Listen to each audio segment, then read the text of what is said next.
ইতিমধ্যে Assam job and career দৰ্শকসকললৈ মই এটা দুখবৰ লৈ আহিছোঁ। জুবিন গাৰ্গ আমাৰ মাজত আৰু নাই। হয় বন্ধুসকল, আমাৰ মৰমৰ জুবিন গাৰ্গ আৰু আমাৰ মাজত নাই। এই খবৰটো আহিছে ছিংগাপুৰৰ পৰা। এটি বিশ্বাস কৰিব নোৱাৰা বাতৰি আমাৰ হাতলৈ আহিছে ছিংগাপুৰৰ পৰা।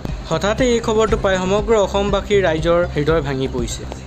ইতিমধ্যে জুবিন গাৰ্গ আৰু আমাৰ মাজত নাই। ইতিমধ্যে ছিংগাপুৰৰ পৰা আহি পৰিছে এই দুখবৰটি। এই ঘটনাটিৰ বিষয়ে চিকিৎসকে আনুষ্ঠানিকভাৱে কৰিলে ঘোষণা। বন্ধুসকল, ইতিমধ্যে ছিংগাপুৰৰ চিকিৎসকসকলে আনুষ্ঠানিকভাৱে এইটো কথা ঘোষণা কৰিছে। ছিংগাপুৰত দুৰ্ঘটনাগ্ৰস্ত হৈছিল জুবিন গাৰ্গ। হৃদযন্ত্ৰ ক্ৰিয়া বন্ধ হৈ মৃত্যু হৈছিল জুবিন গাৰ্গৰ। নৰ্থ ইষ্ট ফেষ্টিভেলত অংশগ্ৰহণৰ বাবে গৈছিল জুবিন গাৰ্গ। শনিবাৰে সন্ধিয়ালৈ আছিল জুবিন গাৰ্গৰ সংগীত অনুষ্ঠান। ছিংগাপুৰৰ অসম এছ'চিয়েশ্যনৰ এটা দলৰ সৈতে গৈছিল জুবিন গাৰ্গ। এখন ইয়টৰ পৰা পৰি সংজ্ঞাহীন হৈছিল জুবিন গাৰ্গ। দুঃসাহসিক ক্ৰীড়াত অংশগ্ৰহণৰ সময়ত অঘটন। বিদায় জুবিন দা, তোমাৰ সুৰে আমাক জীৱনত ক্ষোভিত কৰিছিল। আজি তুমি নাই, কিন্তু তোমাৰ গান আমাৰ হৃদয়ত সদায় বাচি থাকিব।